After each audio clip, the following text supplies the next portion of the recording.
To get us started, I'd like to introduce the Patriots Path Council Scout Executive, Mr. Mark Andreo. Mark?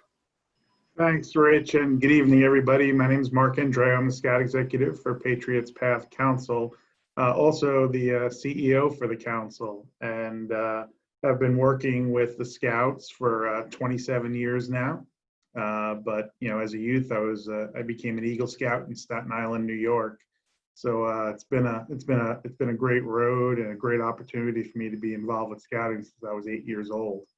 A couple of thank yous first, if I could, and the first and foremost is to you as parents. You know, thank you for being a part of Scouting. A little over 2 million Scouts nationwide and 15,000 here in our council, Patriots Path Council. Thank you for valuing our program and choosing it for your child. And thank you for registering for day camp. It's been a challenging year. It's been a different type of opportunity for all of us, for sure. But really appreciate everyone kind of hanging in with us and doing that for your child. Also want to thank the volunteers and staff. Many of them are panelists tonight, for the great work that they put into this. It's been an ever-evolving situation for the past couple of months, and our priorities are to, you know, first and foremost, run a safe program for our Scouts, and then also to make sure it's a fun time and to get them back outdoors where we know they're craving to be. I have 3 kids myself, 3 daughters. One was a venturer and one is a Scouts BSA participant. And we're going through the same types of decision making that you are as a parent, and figuring out, you know, our activities that we were counting on for the summer, will they be happening? Some have not been able to come through, but our hope is that Scouting and our Cub Scout day camps are one way that we can partner with you, make sure that we deliver our promise of outdoor program. Cub Day Camp is also a great way to keep your son or your daughter engaged in Scouting. We call it retention, and Scouts that are able to attend camp and participate, not only do they have a great time, but they're far likely to continue in Scouting, whether it be Cub Scouts or on to Scouts BSA, and potentially lots of Eagle Scouts among some of the Eagle Scout parents among our group tonight. So thank you again for being here. And I will now turn it back to Rich for the next part of our program. Thank you.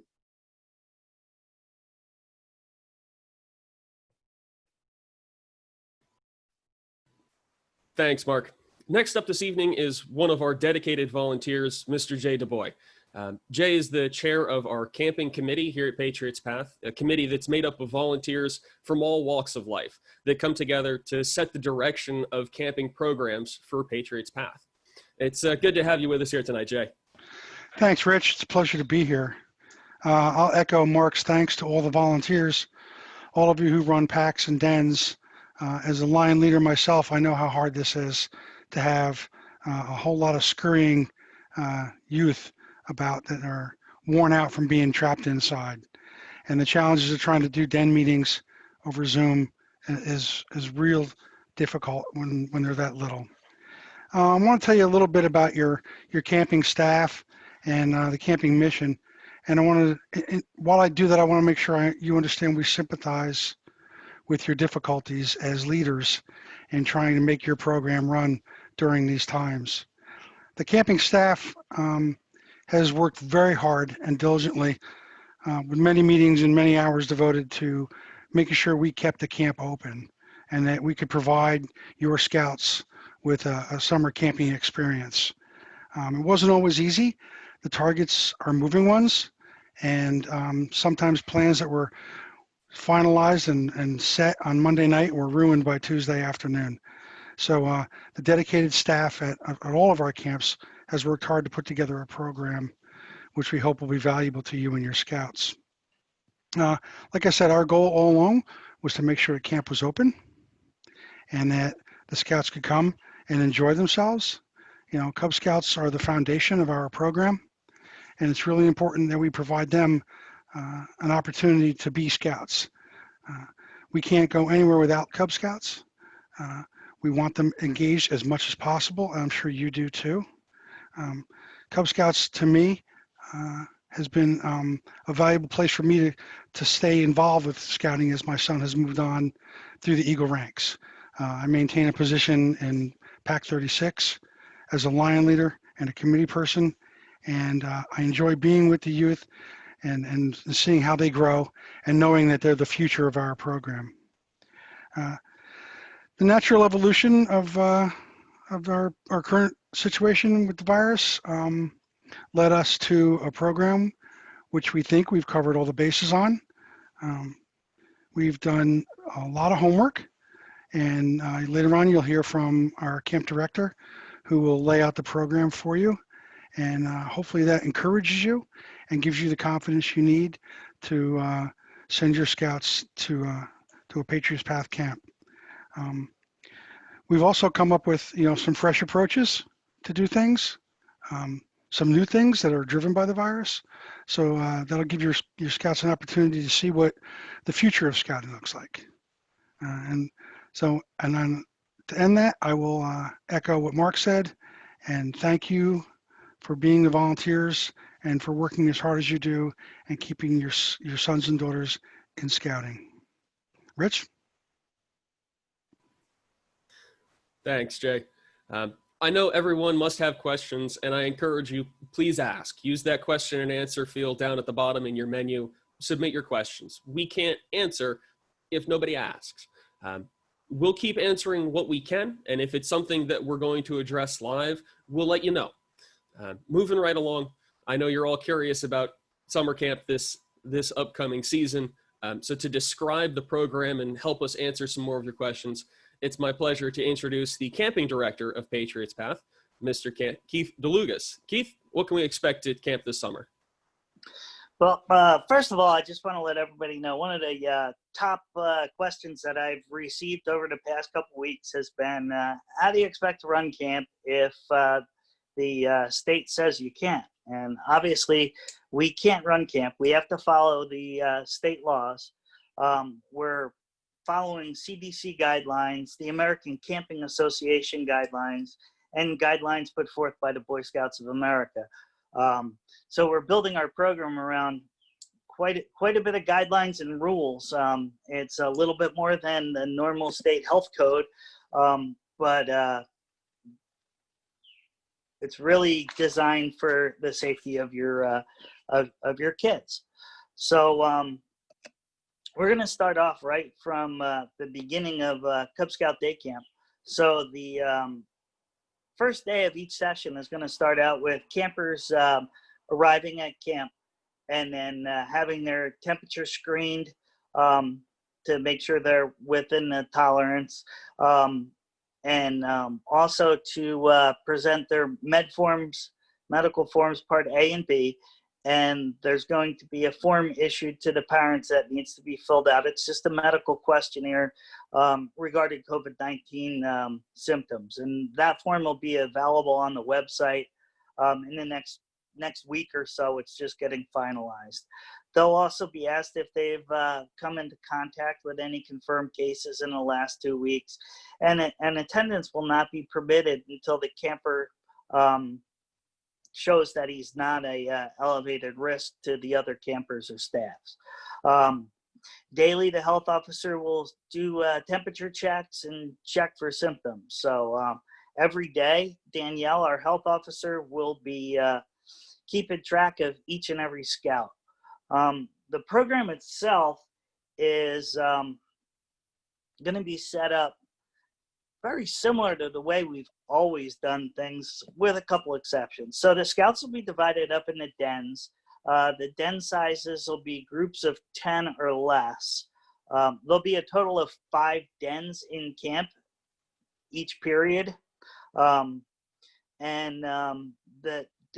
group of 10 scouts will be split into 2 groups in most program areas to help encourage a little more social distancing.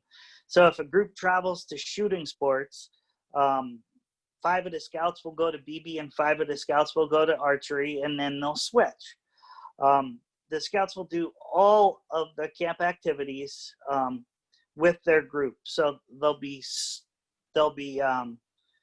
kind of self-quarantined, as some people would call it, into that group for the entire time, with the same 2 adult counselors that will be with them the entire session. So we won't change den leaders on you. They'll be with that den leader. Those scouts won't switch dens after they're in camp. They'll be in the same den, and they'll travel around camp together. So whether it's Watchung or whether it's Wheeler, that den is going to travel from area to area together with those 2 adult staff members. And I'll just talk about the staff for a couple seconds. The staff that we've brought in has been with Patriots Path Council and Camp Wheeler for as long as 20 years, and probably most of them at least 10 years.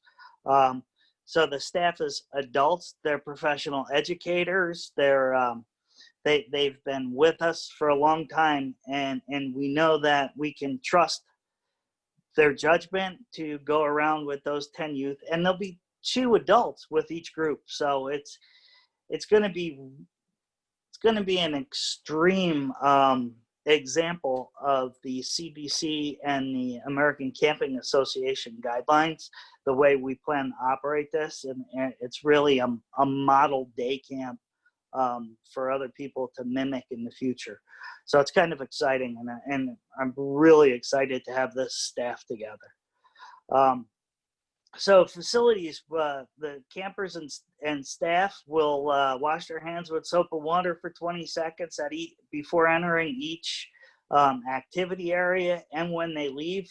We'll have hand sanitizer around all over the place, so that as they're going from place to place, they'll be doing that proper hygiene and proper hand washing and hand sanitizing.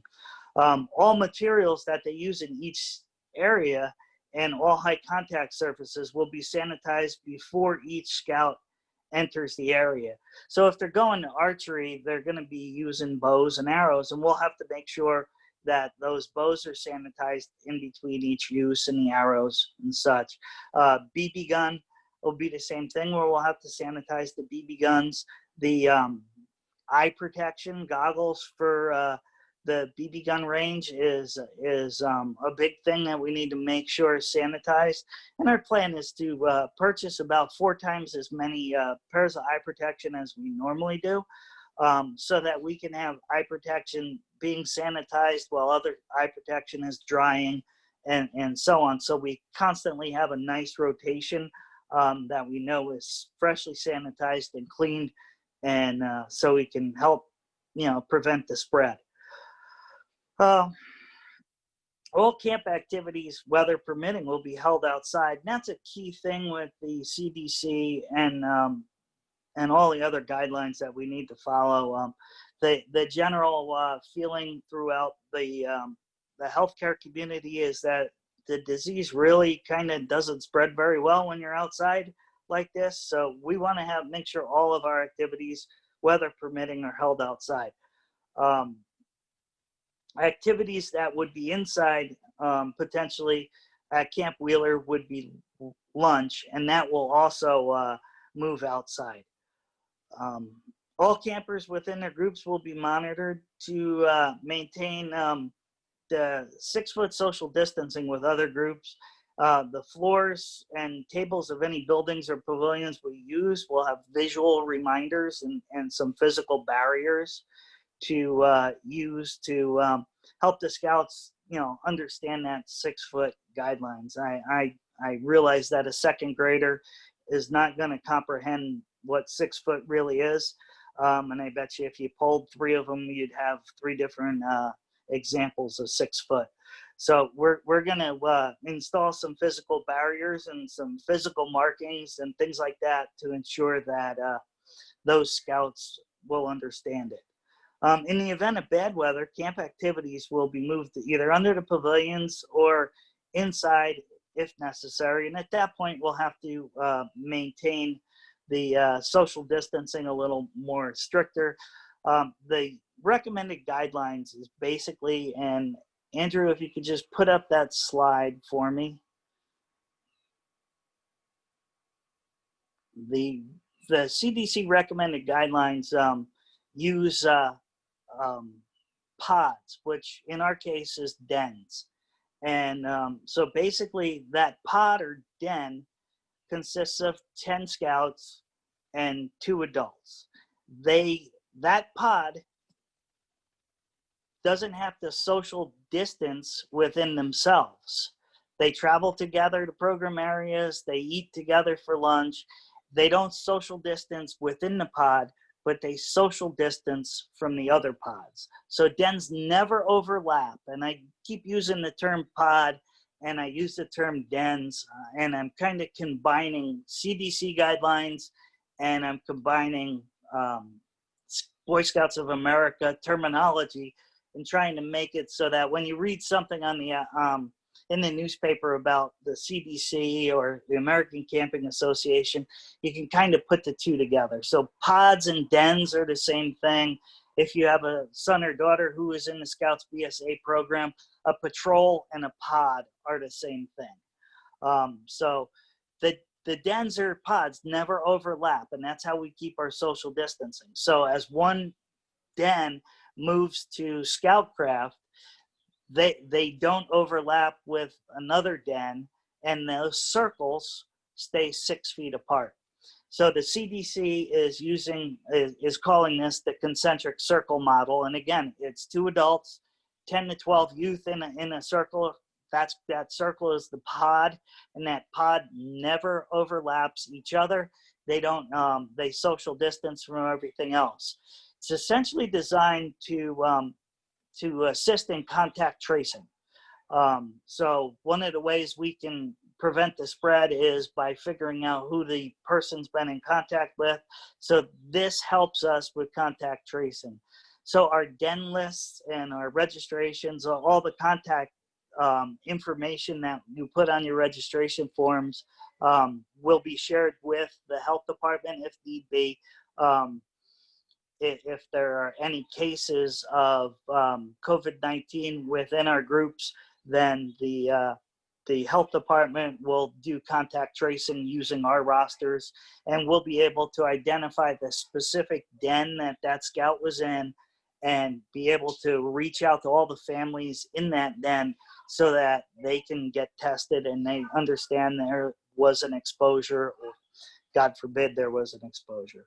So we're using that method. That's the recommended method, again, by the CDC, the American Camping Association, the Boy Scouts of America.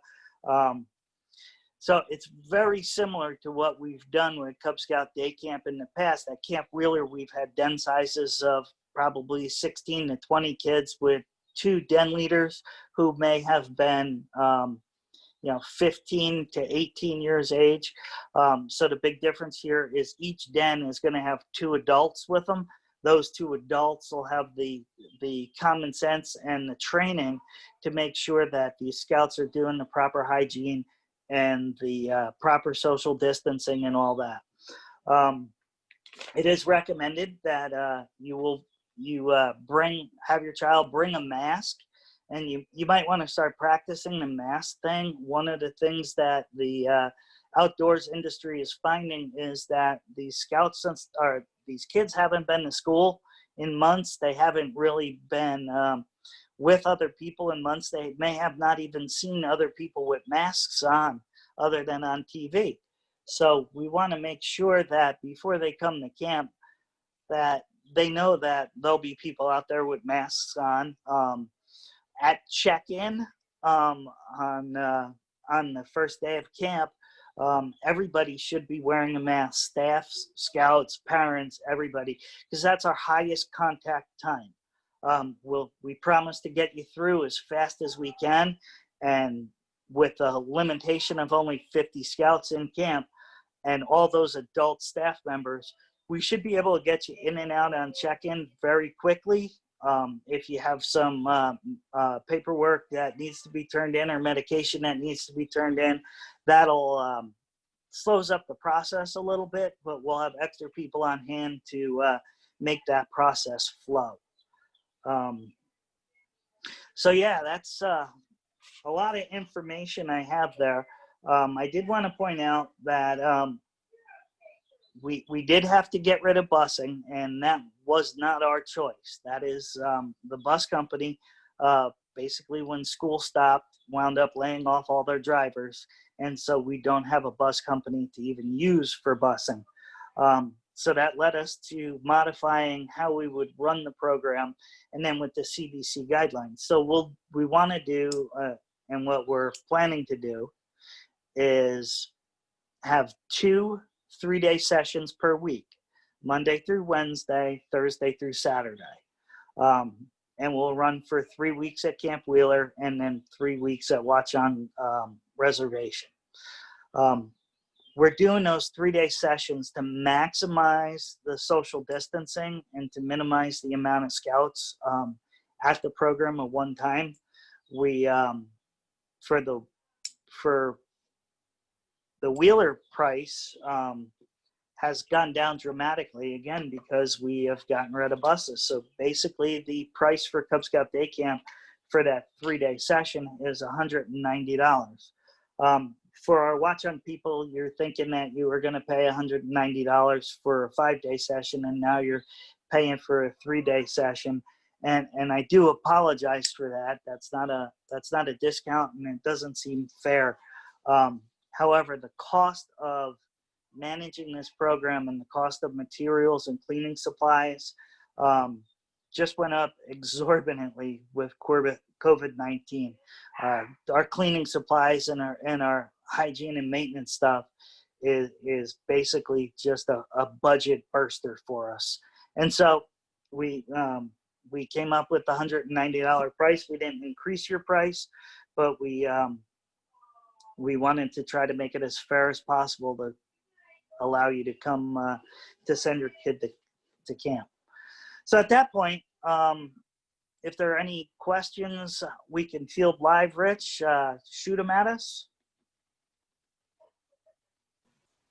Well, before we do that, let me go ahead and take a second and introduce the camp team from Wheeler, who's going to be helping run the programs this summer for Cub Scouts. So that's Sarah, our camp director, Dan, our program director, and Danielle, our medical officer. So you guys want to take just a minute to say hello and introduce yourselves? Sure. Hi, everybody. My name is Sarah Ludwig. I've been with Camp Wheeler for almost 15 years now. Outside of camp, I teach 2nd grade at Washington Borough, and I'm a mom of a 3-year-old. So I kind of have experience in all of those areas as we get ready for this camp season. Thank you, Sarah. Everybody, I'm Dan Griswold, or Darth Dan this year. I've been at camp staff the past 24 years. I have 3 children, a 7-year-old who's a Tiger Cub Scout, a 5-year-old who is a Lion Scout, and then a 2-year-old who's just a monster. I've been working in camp for the past 24 years. I've been program director for the past 13 years. And when I'm not at camp, I'm a teacher at Mount Olive High School for the past 15 years. Hi, I am Danielle Parsons. I have been at camp now 23 years, 12 of those years as the health officer. I have a daughter who's 13 and a son who's 10, both in the scouting programs. When I'm not at camp, my husband's in the military, so we move around a lot. So currently home is Virginia, and I am a teacher. I teach 5th grade special ed. All right, thanks, guys. We've been a little vague on a daily schedule so far, and we've been focusing on the health and the safety concerns. So, Dan, can you just run us through real quick, what's a day in the life as a Cub Scout at camp this summer? Sure. Cub Scout Camp, the actual program itself, really not going to change much more we're traditionally used to. We'll do a flag ceremony that's socially distanced, and then each of the 5 dens will go to different areas, which includes swimming, shooting sports, fishing, scoutcraft crafts, and the program's designed to, once again, make sure we have that fun, great activities, but also to make sure we're safe during the course of the day. So social distancing will be kind of monitored throughout by our staff, and it's going to be a great program. It's going to be a fun program. It's going to be really refreshing for the kids as well, having been cooped up, staring at screens all day. As a teacher myself, I've been staring at screens all day. So it's going to be really fun for the kids to get out there, singing some songs, doing outdoor activities, playing in the mud maybe. So it's going to be a good time. Thanks, Dan. So Sarah, Keith mentioned that our staff this year is a returning staff. They're all going to be adults. Can you give us a little more information on who's going to be helping run the program this summer at camp? Absolutely. Our aquatics director is back. She's been with us for many years, as well as our boating director. We have most of our staff are certified teachers. Maybe one is not, but still has many years on our camp staff. We have probably an equal amount of women and men as counselors. So we have a very good balance there. And like you mentioned, all of these people are part of our Camp Wheeler family. We have been together for a very long time. We have worked the Camp Wheeler program for a very long time. And we're prepared to use what we know and our experience to make sure all of these scouts have an excellent summer. Fantastic. Thank you, Sarah. So obviously with the current pandemic going on, social distancing is a big part of our program and a big part of the safety that we're going to be taking into consideration this summer. Danielle, can you give us any insight on how we can maintain social distancing at camp? We've said that within the pods, we're staying close-knit in that situation, but there's areas in camp like in the office or in our dining facility, the Kent Center at Wheeler, where that might become something that we need to look at. Do we have any idea what we're going to be dealing with there? Absolutely. We have the benefit of, the outdoors, so we have lots of space.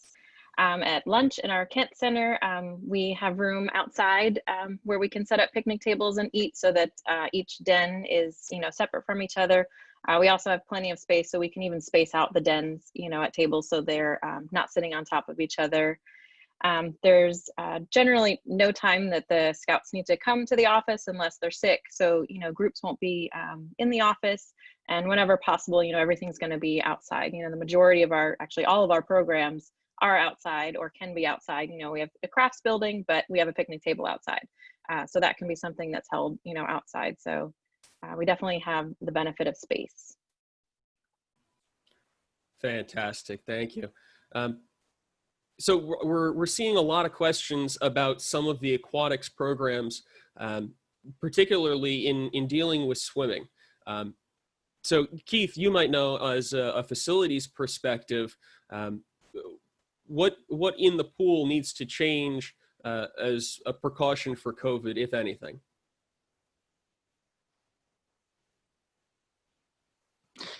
So what needs to change is definitely the social distancing on deck, and definitely social distancing in the changing areas, and that type of thing.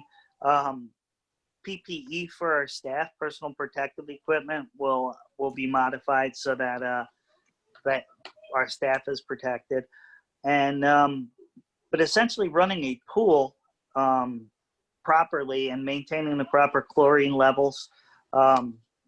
COVID-19 can't survive in the proper chlorine levels of the pool. So monitoring the pool and the chlorine levels is critical to that. And again, our system at our pool, even though our pool is 40 years old, we have a computerized chlorination system. So it tracks the chlorine every second and keeps the chlorine levels essentially perfect. It's amazing. Yeah, it's basically social distancing on deck. And again, with the den sizes that we have, we're going to more than comply with those social distancing standards out there. Thanks, Keith. In the same line, we've got some new parents who are wondering how we address scouts who are still learning to swim, who may not be the strongest swimmer yet. Dan, can you tell us anything about our waterfront safety and our aquatic safety at camp? No problem. Well, like all scouting programs, before the scouts are allowed to be swimming or in a boat, they have to take a swim test. which is 100 yards, where we kind of manage and evaluate their abilities as swimmers. So there's 3 different abilities. There's whitefish, which is the lowest ability group, and they can only stay in the shallow end. There's redfish, which is the middle, which they can go into a middle end and the shallow end, and then the bluefish, which can then be all areas of the pool. How it works out though, usually the whitefish and the redfish sections are usually the most popular anyway, because that's where the kids can touch. And that's how we manage and evaluate these scouts as for swimmers. Usually we have an orientation on Tuesday nights where we do these swim tests, but due to the size of the groups, no group will be able to go boating until after they go to the pool, where they'll be taking their swim test. Thanks, Dan. Sticking with our program theme for just a moment, one of the things that makes camp, especially for our Cub Scout program, we've traditionally had a weekly campfire that the families were invited to join us for a campfire. Can you give us any insight on what our plan is for that kind of a thing this summer? Oh yeah, sure, no problem. Regretfully, we're not going to be able to run a traditional Thursday night campfire where everyone comes up, see their scout skits and songs, just due to social distancing and COVID. But what our plan is this year is that throughout the course of the day, since we have all adults, trusted staff members, they'll be taking pictures of your scouts. And what's going to happen is on Wednesday night, in lieu of the campfire, we're going to produce a slideshow for each of your den. The scouts too also are going to be doing a skit that we will record and we will put along with that slideshow. We'll also include some staff skits as well. Granted, it's not the same as the Thursday night campfire experience, but at least you'll be able to see what your scouts be doing during the course of the week, which is be great. As well, you see them perform their skit and some of the favorite staff skits as well. I saw a Smooth and Creamy, for example, one of those Q&As. So hopefully we'll be able to get that in there as well. Well, we're looking forward to it. We've got a couple of questions coming in on the schedule that we're running camp, both on a large perspective, what weeks are available at what facility, and just a day-to-day timing. Sarah, can you run us through the weekly schedule and then a daily when we're arriving, when we're closing up camp for the day kind of thing? Absolutely. We will begin camp at the Camp Wheeler site in Alamucci, and that will be starting, I believe it's July 6th, that Monday. So we will have 3 consecutive weeks in July at Camp Wheeler, and then we will switch over to Watchan, and we will finish off the summer with 3 weeks there. So those weeks will go from the end of July into August. In terms of our daily schedule, we were going to be doing drop-off from 8:30 until 8:45, and pickup will then be for October 15. And we will stay consistent with that at both areas for all 6 weeks.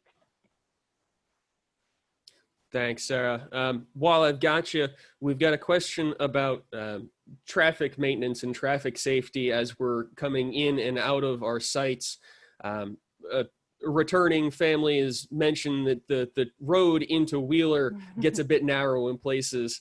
Can you tell us a little bit about our safety plan as we're dropping off and loading up for the end of the day at camp? Absolutely. We do have a specific plan in place for drop-off this year, since it's going to be very different from years past without buses.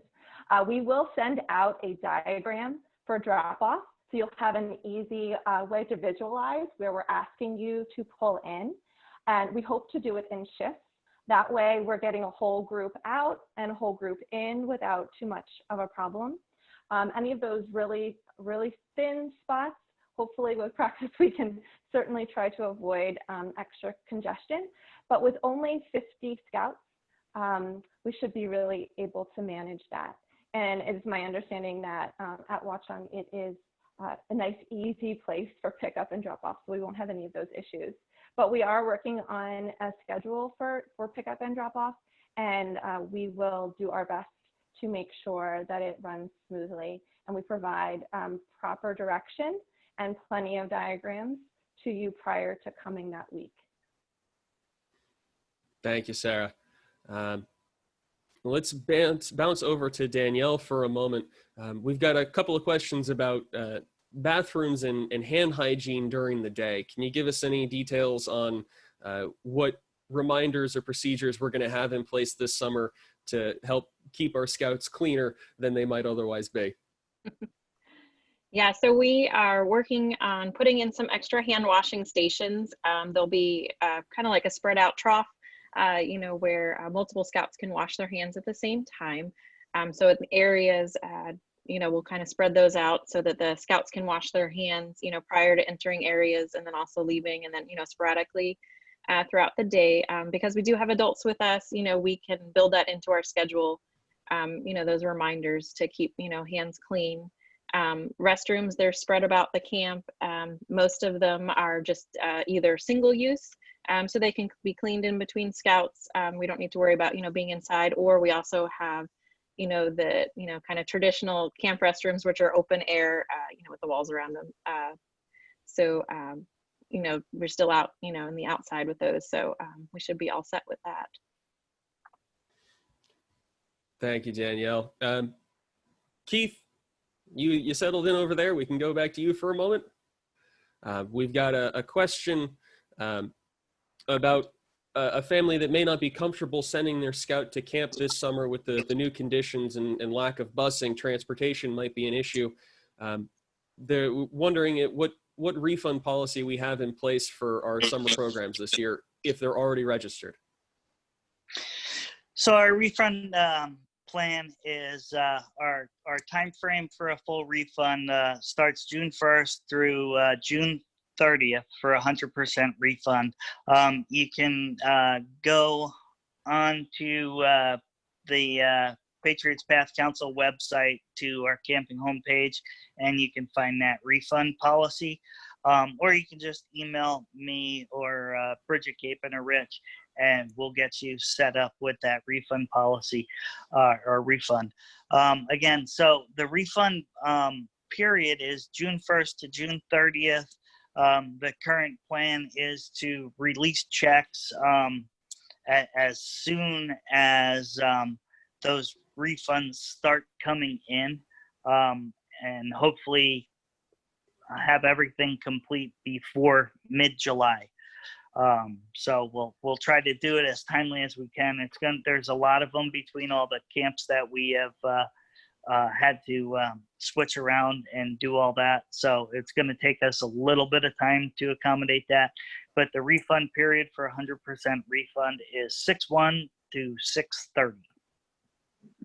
Thank you, Keith. Don't go away just yet, because we've got a question about the Warren Wheeler Scholarship or Campership Fund. Can you give us a little information on what it is and what our plan for the summer is regarding our Warren Wheeler Campership Fund?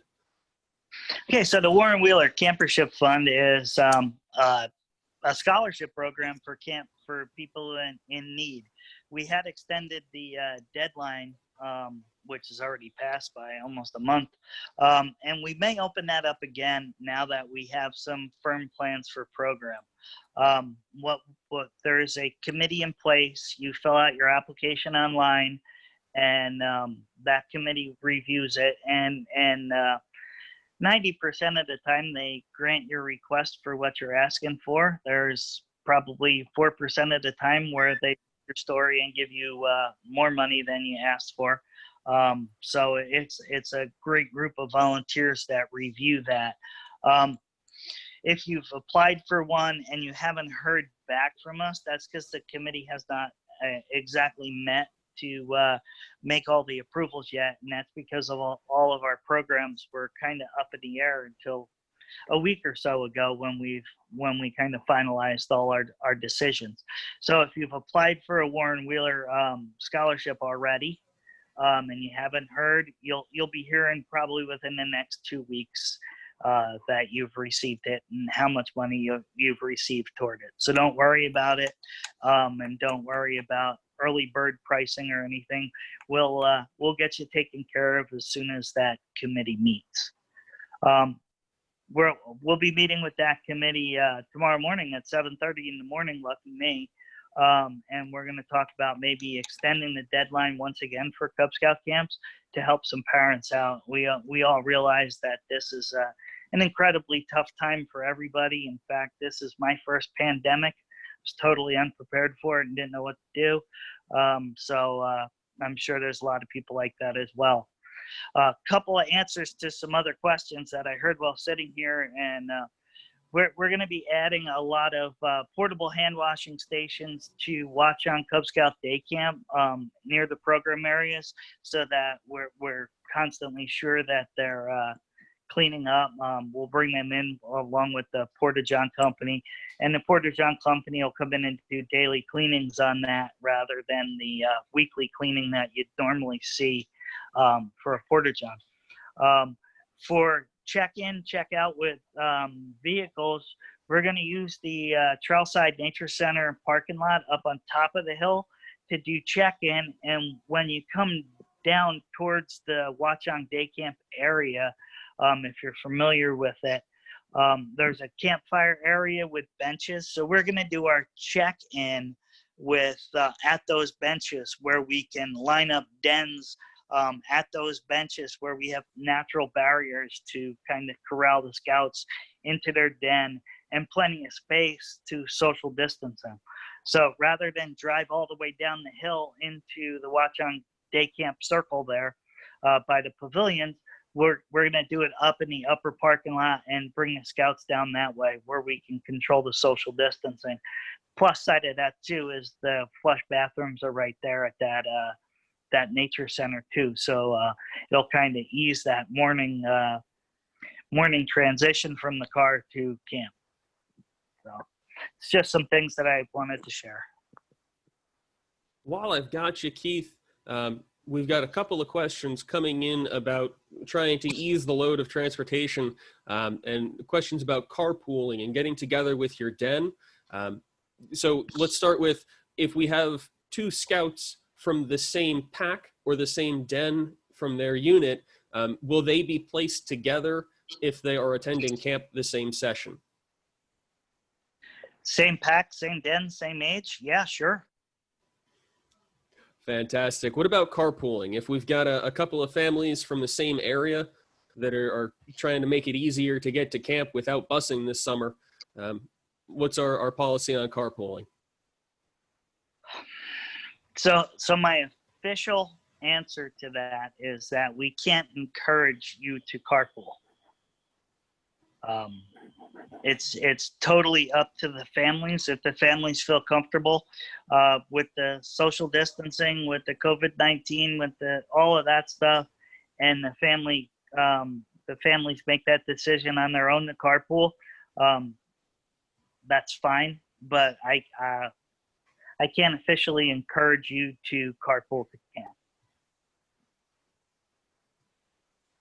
Thank you, Keith. Dan and Sarah, we're going to bounce over and do a couple more program and camp questions. So we've got a question about tigers attending camp with parents. Now, in previous years, we've been able to accommodate tiger scouts coming to camp so long as they brought a parent or a guardian with them. What's our plan for this summer? Well, if they're a Tiger Cub Scout, so going into first grade, their parent has to be with them in order to participate in the program. To be honest, I don't know what our policy is with regards to this summer, with regards to COVID. I have to check with Keith on that. But if they're going Tiger Cub currently and going into second grade next year, they're technically a Wolf Scout, and then they can be participating as a normal Wolf Scout, so their parent doesn't necessarily have to attend.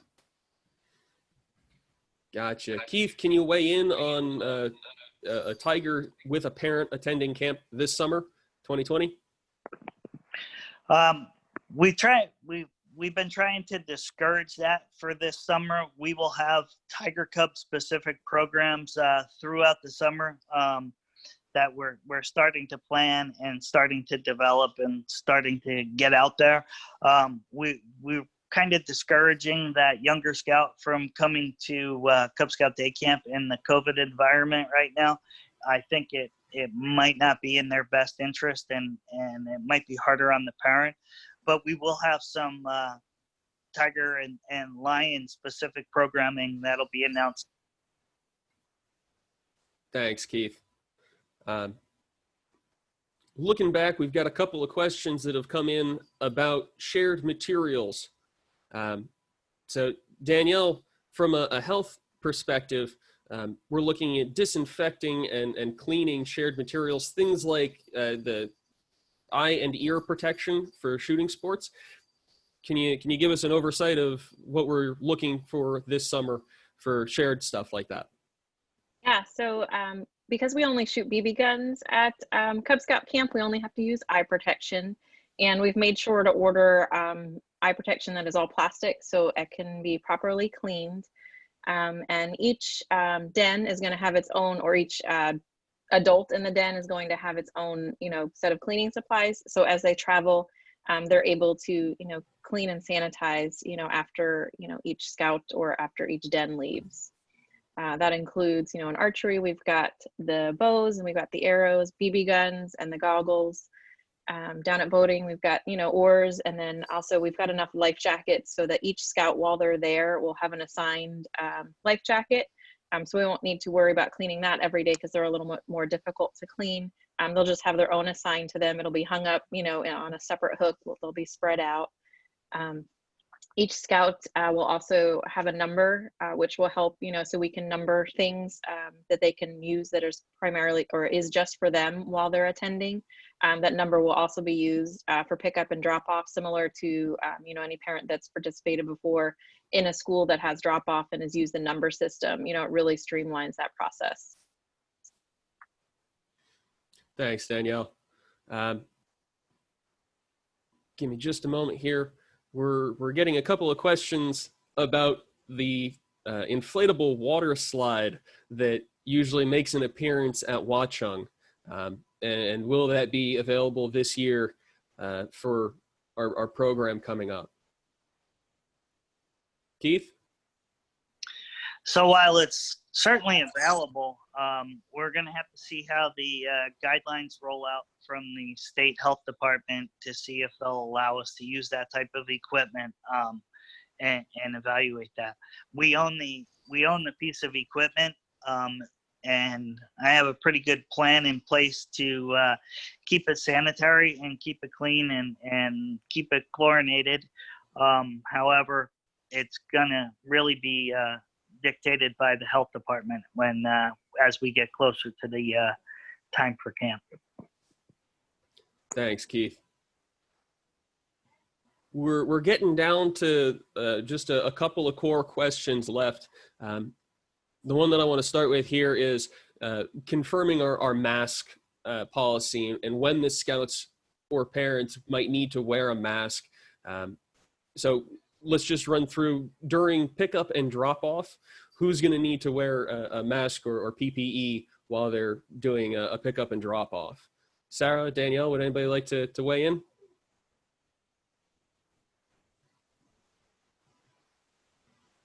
Well, we are looking to have direct, sorry, go ahead, Danielle.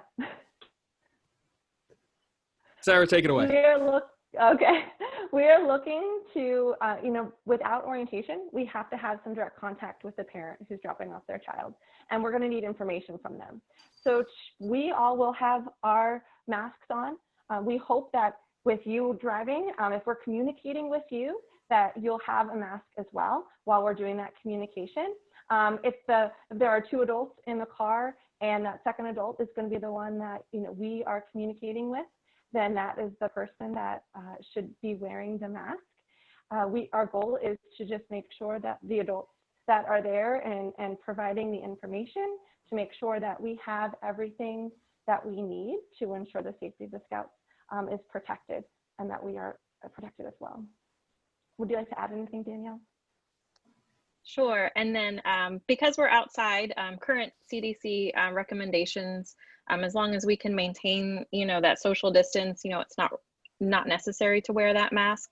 Of course, if we have to go inside and we, are unable to maintain distance, we'll definitely put masks on so that we can, still be safe. But again, because we're outside and we've got space, we're able to kind of spread out and, we're not going to be necessary. And using the number system will definitely, for pickup, make it a lot easier.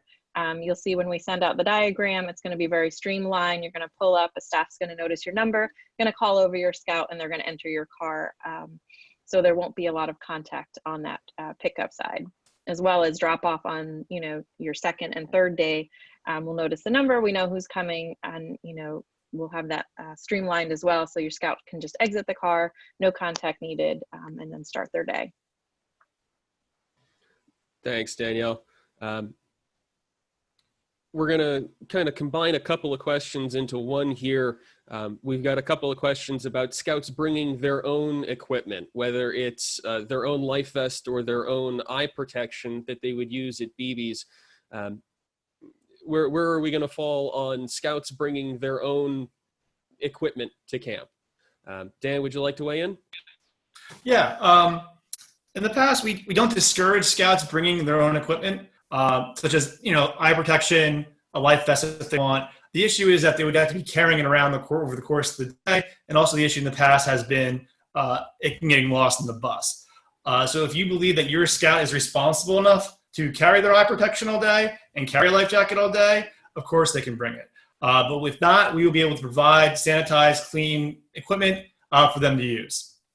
But all shooting sports equipment would not be encouraged. You cannot bring your own shooting sports equipment like arrows or a bow or anything like that. So let's kind of, if it's a piece of safety equipment, such as a life vest or goggles for BBs, they're welcome to bring it, but anything that might even closely be considered a firearm, bow and arrow, their own BB gun, even a slingshot, please leave it at home. We've got a couple of questions coming in on whether or not we are okay to operate. Now, I'm going to swing to Keith on this one. The question as it's written, as of right now in New Jersey, has the governor given the okay for summer camp, Keith? As of right now, the governor has not. Based again on the American Camping Association and the New Jersey Camp Directors Association, our lobbyist feels that the governor is going to make that decision within the next week in our favor of opening up camp. And the New Jersey State Health Department is reviewing the ACA, American Camping Association guidelines, and the CDC recommendations to put forth a plan for how they're going to modify the New Jersey Youth Camp Code to allow us to operate and give us the guidelines we're going to follow. Based on the history in New Jersey always follows the American Camping Association guidelines. So that's why we've modeled our whole setup around that. So as of today, to answer the question, no, the governor has not approved camp to operate. We anticipate that in the next week or so. Thanks, Keith. We're still getting some sporadic questions. We're getting to some very specific ones. If you still have a question, please drop it in the chat. Whatever we aren't able to answer now, we are going to get everything together and reach out to individuals. If you have a specific question about your registration or circumstances for your family and scout, we'll answer you directly. If it's something more general, like what kind of masks are going to be approved for use at camp, we're going to put together an FAQ, something that you'll be able to reference as you're deciding what your plans for the summer are. That, along with the recording of today's webinar, is going to be posted both on the council website and on our Cub Scout camping website. So let me see if I can find, we've got one or two more questions here. We've got a question about program if the weather turns on us. So traditionally we've had covered facilities where we didn't have to worry about how many scouts were going to be inside. We didn't have social distancing to worry about. Dan, can you tell us anything about our program and what we can expect on a rainy day at camp? Well, first off, we have no rainy days at camp. It's only liquid sunshine. But in case we do have liquid sunshine, The process is that camp goes on as normal unless it's severe thunderstorms or severe rainstorms. In that case, then we'd be able to move the scouts inside. With that said, we have enough facilities at camp, or enough space at camp due to the size of the dens, where we can maintain proper social distancing, and we can also make sure most of the program will be in order. Exception of things like the pool, obviously boating and game, things that are outside in open fields, open air, things that require for the BSA's severe weather, that will not be going. But other programs such as shooting sports, such as scoutcraft, nature, can all be done inside in facilities such as that. Thanks, Dan. Looking through, I think we're just about out of questions that we can answer publicly. Again, if you have a question specific to your family, go ahead, put it in the chat, or reach out to any of us here on the call. Keith, myself, and Bridget, all of us have our emails up on the websites for the summer camp programs. Don't hesitate to reach out and ask. That's what we're here for. So Andrew, if I could get you to go ahead and put up our camp websites so that everybody can take a look. Again, these are the sites that we're going to be posting the FAQ for tonight's questions, as well as the recording of the webinar. If you want to go ahead and write it down or take a screenshot or a picture, these links are going to be up just as long as we can. At this point, I just want to say thank you for everybody. Thank you to our panelists for being here this evening. We really are looking forward to a fantastic summer at camp, obviously with a couple of changes so that we can do it safely and keep scouting for the future. So again, we're looking forward to seeing all of you this summer, and happy camping to everybody.